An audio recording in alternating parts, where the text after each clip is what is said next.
वंदे मातरम। स्वागत है आप सभी का। और आज हम सीखने वाले हैं परिमेय संख्याएं। परिमेय संख्याएं क्या होती है, परिमेय संख्याओं के गुणधर्म क्या हैं, हम सब के बारे में विस्तार से सीखेंगे। तो परिमेय संख्याओं के बारे में सीखने से पहले हम शुरुआत करते हैं प्राकृत संख्याओं पर, जहां से संख्याओं की शुरुआत होती है। आप जानते हैं कि जो संख्याएं प्राकृतिक रूप से गिनने के लिए हमारे सामने आई या जिन्हें हमने गिनने के लिए यूज किया, वो सभी संख्याएं प्राकृत संख्याएं कहलाती है। क्या आप बता सकते हैं वो प्राकृत संख्याएं कौन सी हैं? जी हां, वो प्राकृत संख्याएं हैं 1, 2, 3, 4, 5, 6, 7, 8, 9, 10, 11, 12, 13, 14, 15, 16, 17, 18, 19, 20। आप कहां तक जा सकते हैं? आप जा सकते हैं अनंत तक, यानी बड़ी से बड़ी संख्या भी आपकी प्राकृत संख्या होगी, चाहे वो 516 हो, चाहे 5000 हो, या 5 लाख हो, या करोड़ हो, अरब हो, शंख हो, पद्म हो, कुछ भी हो, कितनी भी बड़ी संख्या हो, वो आपकी प्राकृत संख्या कहलाती है। यानी कि 1 से लेकर जो अनंत तक की संख्याएं हैं, उन सभी को हम प्राकृत संख्याएं कहते हैं, क्योंकि ये प्राकृतिक रूप से हमारे सामने आई, इसलिए हम इन्हें प्राकृत संख्याएं कहते हैं। अब हम विचार करते हैं गणित में एक साधारण से समीकरण पर। कौन सा साधारण सा समीकरण? जैसे ले लीजिए x प्लस 2 बराबर 4। हमने एक साधारण सा समीकरण लिया है और इस साधारण से समीकरण का हल देखिए क्या होगा। x बराबर ये 4, और जब 2 को हम बराबर के इस तरफ भेजते हैं तो आपको पता है 2 का चिन्ह धनात्मक से ऋणात्मक हो जाएगा। क्लियर है? ये आप जानते हैं पक्षांतरण के नियमों से। तो x बराबर हमें प्राप्त होगा कितना? 2। आप देख रहे हैं कि x का मान हमें 2 मिला और ये 2 इस समीकरण को संतुष्ट करता है। हम यहां देख रहे हैं कि हमने समीकरण में जो भी संख्याएं देखी है वो सभी संख्याएं प्राकृत संख्याएं हैं। 2, 4 और जो x है वो भी एक प्राकृत संख्या है। तो इस प्रकार के समीकरणों को अगर हम हल करते हैं तो प्राकृत संख्याएं पर्याप्त है।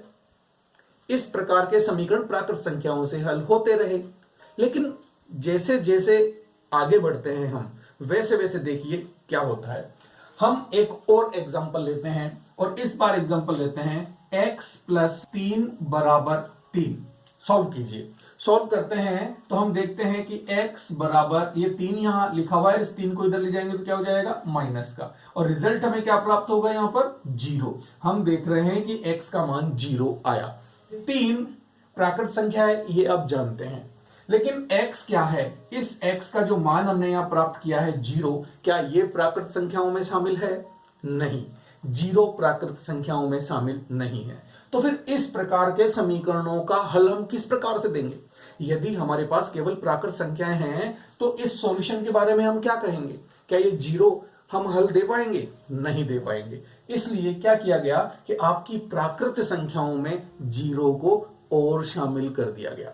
यानी ये जो प्राकृत संख्याएं हैं, n से डिनोट करते हैं प्राकृत संख्याओं को, इन n में हमने 0 और ऐड कर दिया, मतलब 0 को और शामिल कर दिया। प्राकृत संख्याएं हमारी क्या हो रही है? 1, 2, 3 और डॉट डॉट डॉट, मतलब आगे तक जो संख्याएं चल रही है, इनमें अगर हम 0 को और शामिल कर दें तो ये सारी संख्याएं कौन सी संख्याएं कहलाई?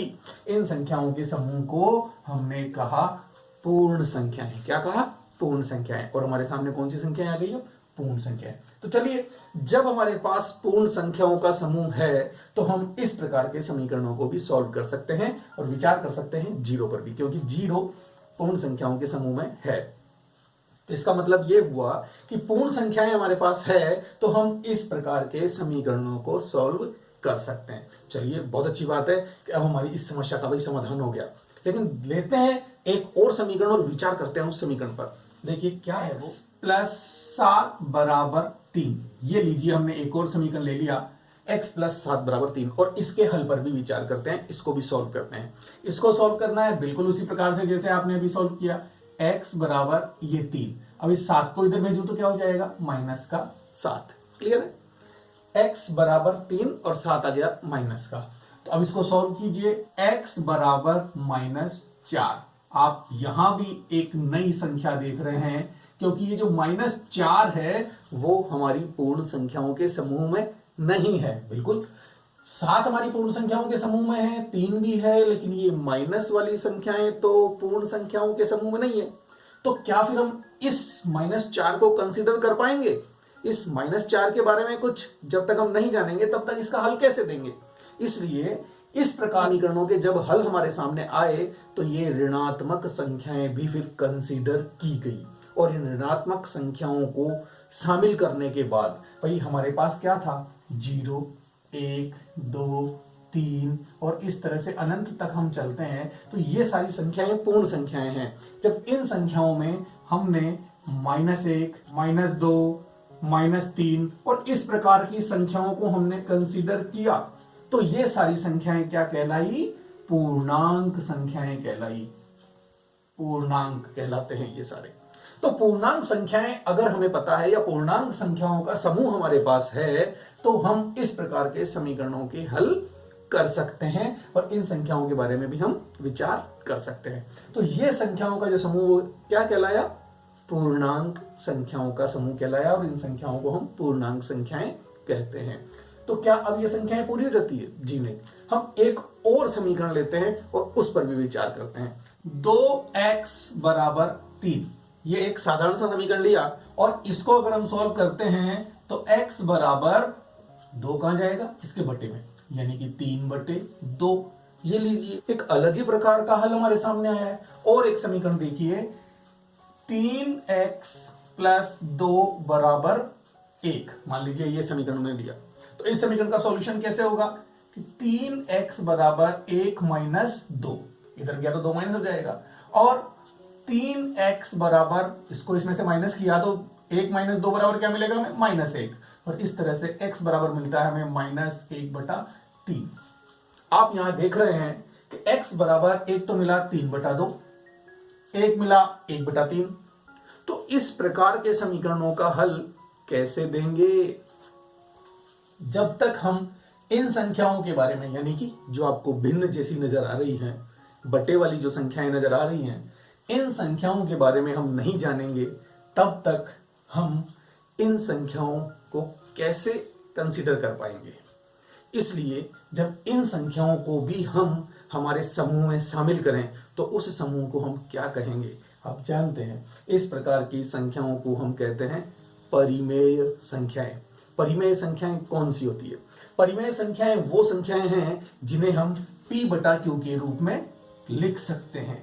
p/q के रूप में जिन्हें हम देखते हैं, ये p है और ये q है, यानी p/q के रूप में जिन संख्याओं को देखा जा सकता है, लिखा जा सकता है, वो सभी संख्याएं परिमेय संख्याएं कहलाती है। जहां p और q क्या है? p और q है पूर्णांक। पूर्णांक कौन से? जो आपने अभी अभी देखे थे, धनात्मक संख्या, ऋणात्मक संख्याएं और 0, ये सभी पूर्णांक थे। तो p और q का मान हम यहां पर पूर्णांक रख सकते हैं, लेकिन एक बात और ध्यान रखनी पड़ेगी, क्या? q ≠ 0। तो इस तरह से हमारी परिमेय संख्याओं की डेफिनेशन क्या हुई कि ऐसी संख्याएं जिन्हें हम p/q के रूप में लिख सकते हैं या देखते हैं, जहां p व q क्या है? पूर्णांक है, और q ≠ 0 है, तो ऐसी संख्याओं को हम परिमेय संख्याएं कहते हैं। फिर से एक बार डेफिनेशन देख लीजिए, ऐसी संख्याएं जिन्हें p/q के रूप में लिखा जा सकता है परिमेय संख्याएं कहलाती है, जहां p व q पूर्णांक हैं तथा q बराबर नहीं है 0 के। तो ये होती है हमारी परिमेय संख्या। परिमेय संख्याओं पर मूलभूत संक्रियाओं का अध्ययन आप अपनी पिछली क्लास में कर चुके हैं। मूलभूत संक्रियाएं कौन कौन सी हैं? जोड़, बाकी, गुणा, भाग, यानी कि योग, व्यवकलन, गुणन और विभाजन। इन सारी संक्रियाओं का अध्ययन आपने पहली क्लासों में कर लिया है। अगर आप इन संक्रियाओं के बारे में और देखना चाहते हैं और जानना चाहते हैं तो इन संक्रियाओं से संबंधित वीडियो हम बना चुके हैं। उस वीडियो का लिंक डिस्क्रिप्शन में है, आप वो देख सकते हैं। पूर्णांकों पर संक्रियाएं और भिन्नों पर संक्रियाएं। परिमेय संख्याओं के अंतर्गत भिन्न भी आती है, तो भिन्नों का जो जोड़ बाकी गुणा भाग है उसी प्रकार से आपकी परिमेय संख्याओं का जोड़ बाकी गुणा भाग होता है। और पूर्णांकों के जोड़ बाकी गुणा भाग से संबंधित वीडियो भी हम बना चुके हैं। इन दोनों ही वीडियो का लिंक आपको डिस्क्रिप्शन में मिल जाएगा, आप उन्हें देखकर और अच्छे से समझ सकते हैं, अपने कंसेप्ट क्लियर कर सकते हैं। अब हम लेंगे इन परिमेय संख्याओं के गुणधर्मों को और विचार करेंगे क्या यह परिमेय संख्याएं इन मूलभूत संक्रियाओं के अंतर्गत इन गुणधर्मों का पालन करती है। तो कौन कौन से गुणधर्म लेंगे हम लेंगे संवृतता, क्रम विनिमयता, साहचर्यता। तो इन सभी गुणधर्मों के बारे में हम क्रम से सीखेंगे और जानेंगे। तो चलिए सबसे पहले हम लेते हैं संवृतता। संवृतता क्या होती है? संवृतता या ये संवृत जो है वो क्या है? देखिए, जब भी किन्हीं दो संख्याओं को अगर हम मूलभूत संक्रियाओं के अंतर्गत देखते हैं, यानी कि जोड़ करते हैं, बाकी करते हैं, गुणा करते हैं, भाग करते हैं, तो जो परिणाम प्राप्त होता है, जो रिजल्ट हमारे सामने आता है, वो भी अगर वही संख्या है तो ये संख्याएं संवृत कहलाती है। इसके अंतर्गत पर्टिकुलर संक्रिया के अंतर्गत। देखिए, हम एक एक संक्रिया को लेते हैं और एक एक संख्या को लेते हैं ताकि हम इन बातों को ढंग से समझ सकें। चलिए सबसे पहले हम बात करते हैं प्राकृत संख्याओं पर। तो सबसे पहले प्राकृत संख्याओं को देखते हैं कि प्राकृत संख्याएं संवृत है या नहीं है। पहले मैं बात करता हूं योग संक्रिया की, और योग संक्रिया के लिए चेक करते हैं कि प्राकृत संख्याएं संवृत है या नहीं है। तो मैंने लिया 2 और 2 में मैंने योग किया 3 का। 2 में 3 का योग करने पर प्राप्त परिणाम क्या होगा? 2 और 3 को जोड़ दीजिए, 5 आ गया। तो ये 5 जो प्राप्त परिणाम है वो प्राकृत संख्या है या नहीं है, इस पर डिपेंड करती है हमारी संवृतता। अगर ये 5 प्राकृत संख्या है, जो कि आपको दिख रहा है, 2 एक प्राकृत संख्या है, 3 एक प्राकृत संख्या और प्राप्त परिणाम 5 भी एक प्राकृत संख्या है, तो इसका मतलब ये हुआ कि प्राकृत संख्याएं योग के अंतर्गत संवृत है। और एग्जांपल्स हमें देखने चाहिए। यहां पहले छोटी और फिर बाद में बड़ी ली, तो ये लीजिए, मैं पहले बड़ी और बाद में छोटी संख्या ले लेता हूं, इसका योग भी चेक कर लेता हूं। 5 + 4 बराबर कितना होगा? 9। आप देख रहे हैं कि 5 और 4 प्राकृत संख्याएं हैं, इन्हें जोड़ने पर प्राप्त परिणाम 9 भी प्राकृत संख्या है। इसका मतलब ये हुआ कि प्राकृत संख्याएं योग के अंतर्गत संवृत होती है। और ले लीजिए, 1 + 2 = 3, 7 + 9 = 16। ये सभी हम देख रहे हैं कि सभी परिणाम जो प्राप्त हो रहे हैं वो प्राकृत संख्याएं हैं। इसलिए हम ये कह सकते हैं कि प्राकृत संख्याएं योग के अंतर्गत संवृत हैं। ये आपको पता है कि इधर जिन संख्याओं पर हम संक्रियाओं की जांच करना चाहते हैं वो संख्याएं हमें अभी प्राकृत संख्याएं ही लेनी है, तो इसलिए हमने यहाँ पर सभी प्राकृत संख्याएं ली है और इनके रिजल्ट को देखा तो वो भी प्राकृत संख्या है। इसका मतलब ये हो गया कि योग के अंतर्गत प्राकृत संख्याएं संवृत होती है। लीजिए, अब हम व्यवकलन के अंतर्गत चेक करते हैं। तो मैंने लिया 2 - 1 और मुझे क्या प्राप्त हुआ? 1। ये भी एक प्राकृत संख्या है, ये भी एक प्राकृत संख्या है। ये दोनों हमें प्राकृत संख्याएं लेनी है और रिजल्ट को चेक करना है कि वो हमें प्राकृत संख्या मिलता है या नहीं मिलता है। ये लीजिए, मैंने 1 ले लिया, 3 और इधर ले लिया -5। अब देख रहा हूं तो रिजल्ट, ये लीजिए, यहां तो रिजल्ट -2 आ गया। और अब आपके दिमाग में घंटी बज जानी चाहिए। कौन सी घंटी? कि 2 में से अगर 1 को घटाया तो प्राप्त परिणाम मुझे क्या हुआ? प्राकृत संख्या। प्राप्त परिणाम क्या हुआ? प्राकृत संख्या है। और यहां मैं देख रहा हूं कि जब मैंने 3 में से 5, ये भी प्राकृत संख्या है, ये भी प्राकृत संख्या है, और प्राकृत संख्या में से प्राकृत संख्या को माइनस करते हैं तो हमें प्राकृत संख्या ही मिलनी चाहिए, लेकिन -2 प्राकृत संख्या नहीं है। और जब -2 प्राकृत संख्या नहीं है, इसका मतलब क्या हुआ? इसका मतलब यह हुआ कि व्यवकलन संक्रिया के अंतर्गत प्राकृत संख्याएं संवृत नहीं होती हैं। तो क्लियर हो गया होगा आपके दिमाग में कि संवृतता क्या होती है। रिजल्ट यानी 2 प्राकृत संख्याओं का व्यवकलन करने पर अगर प्राप्त रिजल्ट भी प्राकृत संख्या है तो ये संक्रिया के अंतर्गत प्राकृत संख्याएं संवृत होती है। तो हमें पता लग गया कि व्यवकलन के अंतर्गत प्राकृत संख्याएं संवृत नहीं होती है। तो अब हम गुणन संक्रिया को देख लेते हैं। तो लीजिए, मैंने लिया 3 × 2 = 6। यहां क्या देख रहे हैं हम? 3 एक प्राकृत संख्या है, 2 भी एक प्राकृत संख्या है, और दोनों का गुणन करने पर जो प्राप्त परिणाम है वो भी एक प्राकृत संख्या है। इसका मतलब गुणन संक्रिया के अंतर्गत प्राकृत संख्याएं संवृत हैं। और एग्जांपल देखिए, 1 × 5 = 5, 7 × 3 = 21। यानी हमने क्या देखा? हमने ये देखा कि 2 प्राकृत संख्याओं को गुणा करने पर जो परिणाम प्राप्त हो रहा है वो परिणाम भी एक प्राकृत संख्या है। और प्राकृत संख्या होने का मतलब यह हो गया कि गुणन संक्रिया के अंतर्गत प्राकृत संख्याएं संवृत होती है। तो अब लेते हैं हम भाग संक्रिया को। तो देखिए, अगर मैं 3 में भाग दूं 1 का तो मुझे 3 प्राप्त होगा। लग रहा है कि भाग देने पर 2 प्राकृत संख्याओं का विभाजन करने पर प्राप्त परिणाम भी प्राकृत संख्या है। और लीजिए, अगर मैं 5 में भाग दूंगा 2 का तो मुझे क्या मिलेगा? मुझे मिलेगा 5/2। अब यहां मैं ये देख रहा हूं कि 2 प्राकृत संख्याओं में विभाजन करने पर यानी कि भाग देने पर हमें प्राप्त जो परिणाम है वो एक प्राकृत संख्या प्राप्त नहीं हो रहा है। इसलिए हम ये कह सकते हैं कि प्राकृत संख्याएं विभाजन के अंतर्गत संवृत नहीं है।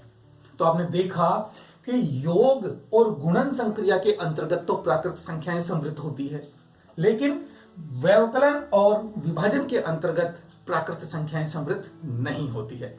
तो इसी प्रकार से अब हम पूर्ण संख्याओं पर विचार करते हैं। पूर्ण संख्याओं को योग के अंतर्गत चेक करते हैं तो पूर्ण संख्याओं में विशेष 0 है, तो 0 को तो लेना पड़ेगा। अगर 0 को नहीं लूंगा तो वो प्राकृत संख्याएं रह जाएंगी, इसलिए 0 को शामिल करके बात करते हैं। 0 + 2 बराबर हम देखते हैं क्या मिलेगा? 2।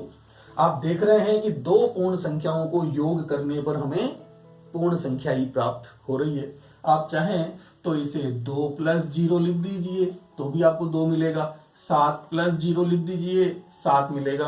तो हम ये देख रहे हैं कि 2 पूर्ण संख्याओं का योग हमें जो प्राप्त हो रहा है, यानी प्राप्त परिणाम भी पूर्ण संख्या है, इसलिए पूर्ण संख्याएं योग के अंतर्गत संवृत होती है। अब मैं व्यवकलन की बात कर लूं कि 0 - 2 बराबर क्या होगा? ये तो -2 प्राप्त होगा। और ये लीजिए, पहली संख्या ही आपको ऐसी मिल गई कि आपका जो प्राप्त परिणाम है वो पूर्ण संख्या नहीं है। तो फिर जब ये पूर्ण संख्या नहीं है तो यानी कि ये संवृत नहीं है। और देखिए, 2 - 0 तो आपको फिर भी 2 मिल रहा है, लेकिन क्योंकि 0 - 2 बराबर आपको 2 नहीं मिल रहा है, यानी कि ऋणात्मक संख्या मिल रही है, मतलब यह हुआ कि परिणाम पूर्ण संख्याओं के व्यवकलन के उपरांत आपको जो परिणाम प्राप्त हो रहा है वो पूर्ण संख्या नहीं है। तो इसका मतलब ये हुआ कि पूर्ण संख्याएं व्यवकलन के अंतर्गत संवृत नहीं है। हो गया ना क्लियर? क्योंकि प्राप्त परिणाम पूर्ण संख्या नहीं है। अब हम देखते हैं गुणन संक्रिया। और गुणन संक्रिया के लिए ये लीजिए, 0 × 3 बराबर कितना मिलेगा? 0। 3 × 0 बराबर भी 0। मतलब यह हुआ कि आप जब 2 पूर्ण संख्याओं को गुणा करते हैं तो प्राप्त परिणाम क्या है? क्या वो भी पूर्ण संख्या है? हाँ, यहां भी आपको पूर्ण संख्या प्राप्त हो रही है, यहां भी आपको पूर्ण संख्या प्राप्त हो रही है। तो इसका मतलब क्या है? इसका मतलब यह हुआ कि पूर्ण संख्याएं गुणन संक्रिया के अंतर्गत संवृत हैं। और देख लीजिए, 2 × 3 आप पहले ही देख चुके हैं, 6, ये भी पूर्ण संख्याएं हैं। तो ऐसे एग्जाम्पल आप और लेकर ये जांच सकते हैं, सोच सकते हैं कि पूर्ण संख्याएं गुणन संक्रिया के अंतर्गत संवृत होती है। अब जरा विभाजन की भी बात कर लेते हैं। तो ये लीजिए, 3 विभाजन 0। क्या बात है, पहली ही संख्या डेंजरस है। आप जानते हैं कि 3 में या किसी भी संख्या में अगर हम 0 का भाग देते हैं तो वो परिभाषित नहीं है। आप परिमेय संख्याओं में क्या लिख रहे हैं कि P/Q and Q not equal to 0, यानी ये कभी 0 नहीं हो सकता। क्यों नहीं हो सकता? क्योंकि किसी भी संख्या में अगर 0 का भाग देते हैं तो वो आज तक परिभाषित नहीं किया जा सका है। इसलिए हम ये कहते हैं कि 3 में 0 का भाग देने पर हमें इन्फिनिटी मिलता है, अनंत मिलता है। और अनंत की कोई वैल्यू नहीं होती है, इसको आज तक परिभाषित नहीं किया जा सका है। सिर्फ इतना जानते हैं कि अनंत का मतलब है जिसका कोई अंत नहीं है। इसलिए आप इस बात का ध्यान दीजिए कि कभी भी किसी संख्या में अगर 0 का भाग दिया जाता है तो हम उसे परिभाषित नहीं कहते। तो इसका मतलब यह हुआ कि इसका रिजल्ट ही हम नहीं जानते। इसका रिजल्ट नहीं जानते तो हम इसके बारे में कैसे कह सकते हैं कि ये प्राप्त परिणाम पूर्ण संख्या होगा? नहीं कह सकते। तो अतः हम ये कह सकते हैं कि पूर्ण संख्याएं विभाजन के अंतर्गत यानी भाग के अंतर्गत संवृत नहीं है। अब हम लेते हैं पूर्णांक संख्याओं को। तो 2 + 3 बराबर रिजल्ट मुझे क्या मिलेगा? 5। अब मैं लिखता हूं -2 और +3, तो रिजल्ट मुझे क्या मिलने वाला है? -2 + 3 +1। फिर 2 प्लस माइनस का 3 और रिजल्ट मुझे मिलने वाला है क्या, माइनस का 1। कैसे, जरा समझिए। 2 प्लस माइनस क्या हो जाएगा, माइनस और 3, और इसको सॉल्व करूंगा तो माइनस का 1 मिलेगा। क्लियर है।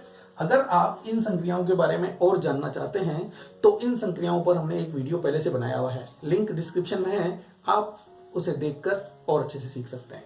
चलिए अब हम लेते हैं -2 और योग करते हैं -3 के साथ, तो हमें रिजल्ट क्या मिलता है, हमें रिजल्ट मिलेगा -2 प्लस माइनस -3 यानी कि माइनस का 5। अब विचार करते हैं इनके परिणाम पर। परिणाम जो हमें प्राप्त हुआ है वो भी क्या पूर्णांक संख्या है। देख रहे हैं, ये पूर्णांक संख्या और ये पूर्णांक संख्या, तो पूर्णांक संख्याओं का योग जो प्राप्त हो रहा है 5 पूर्णांक संख्या है ना, है। -2 और 3 ये भी दोनों पूर्णांक संख्या हैं और प्राप्त परिणाम 1 ये भी पूर्णांक संख्या है, यानी पूर्णांक संख्याओं का योग भी पूर्णांक है। 2 और -3 का योग कर रहा हूं तो भी पूर्णांक संख्या मिल रही है, -2 और -3 का योग कर रहे हैं तो भी हमें पूर्णांक संख्या ही मिल रही है। तो ओवरऑल रिजल्ट ये कहता है कि दो पूर्णांक संख्याओं को जोड़ने पर प्राप्त परिणाम पूर्णांक संख्या ही है। तो हम ये कह सकते हैं कि पूर्णांक संख्याएं योग के अंतर्गत संवृत होती है। अब व्यवकलन पर बात कर लेते हैं। ये लीजिए 2 - 3 बराबर क्या मिलेगा, माइनस का 1। फिर -2 - 3 मुझे मिलेगा माइनस का 5। पता है ना जवाब यही मिलेगा आपको।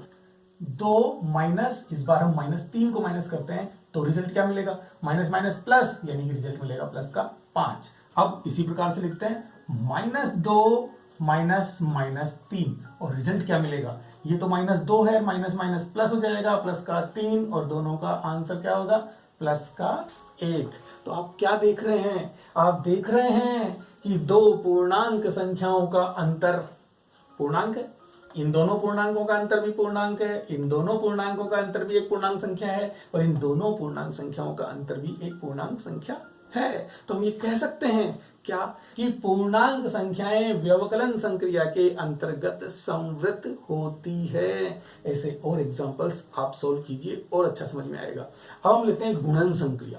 तो लीजिए 2 × 3 = 6, -2 × 3 = -6, 2 × -3 = -6 और -2 × -3 बराबर क्या प्राप्त होगा, 6। काय का माइनस माइनस प्लस, यानी कि माइनस के चिन्ह गुणा हो रहे हैं।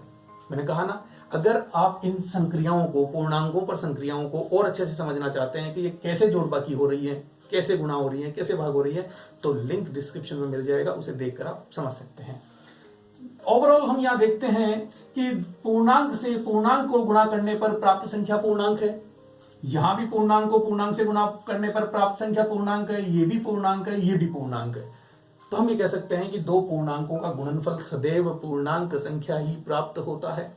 और अगर ऐसा है तो पूर्णांक संख्याएं गुणन संक्रिया के अंतर्गत संवृत होती है। बचा क्या, भाग। तो आइए भाग भी देखते हैं।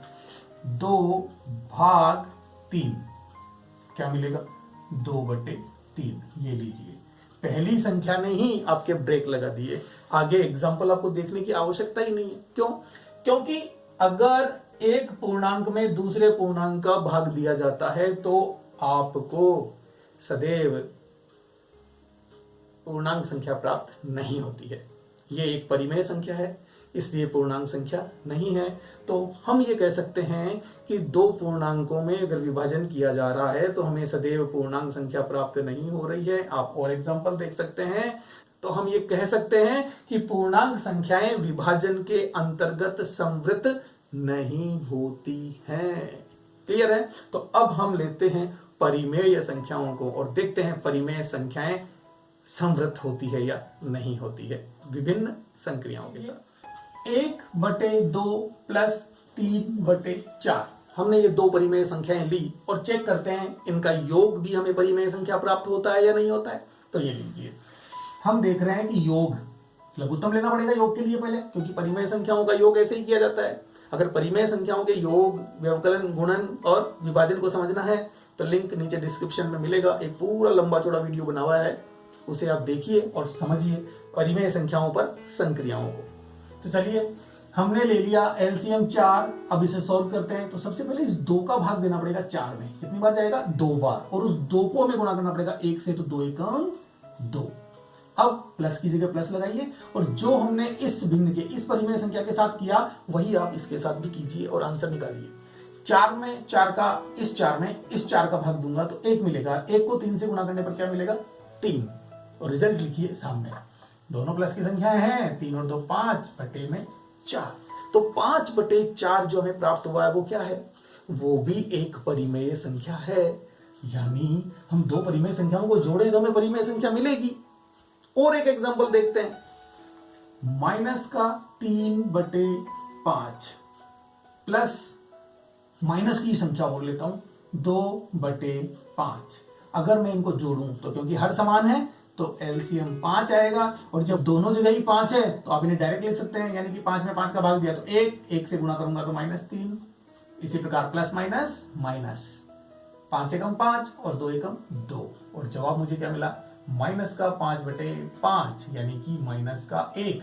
अब आप देख रहे हैं कि इन 2 परिमेय संख्याओं को जोड़ने पर जो ये संख्या मिली है, क्या ये परिमेय संख्या है?